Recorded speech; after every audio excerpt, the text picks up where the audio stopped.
Taylor.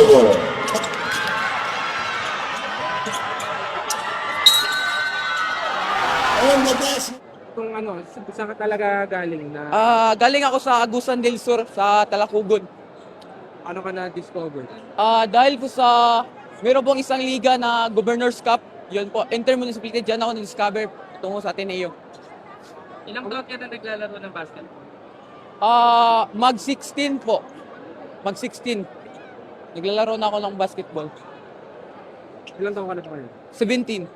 Nakakasimula mo lang. Opo, kasimula ako.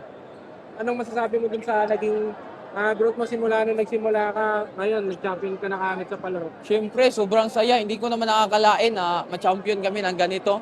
Malaking liga to. Matagal na namin tong pinapraktisan tong ligang to. Pinagandaan din namin to last year pa lang. Sinong player ang nilolook up mo or pinapattern mo yung laro mo?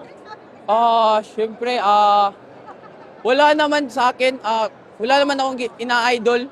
Gusto ko lang, sariling sikap ko lang, yun lang po.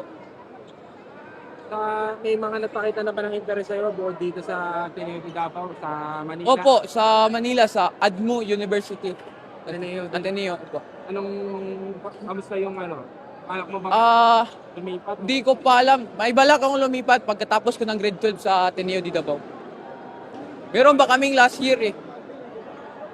So next year, are you planning to still join the DAPRA? Opo. Next year. Siguro message mo na lang sa mga gusto magpalaro din sa basketball. Ang message ko lang sa kanila is work hard lang palagi. Goal nyo palagi maging champion.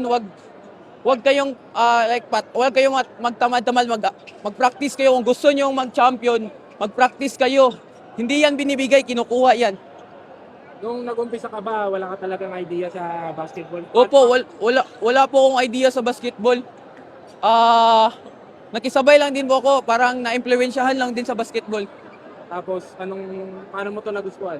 Nagustuhan ko to, syempre, yung lockdown yon, ay yung quarantine. Doon ako nagsimula sa quarantine.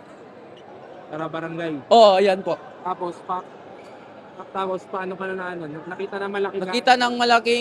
Nakita ko ng coach ng Amsay School sa Davao rin yun. Tsaka napunta sa Ateneo de Davao. Ano ba ang height mo?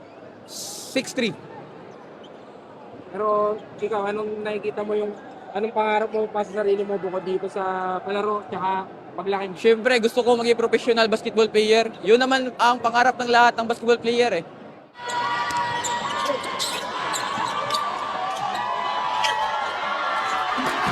Basketball level 2.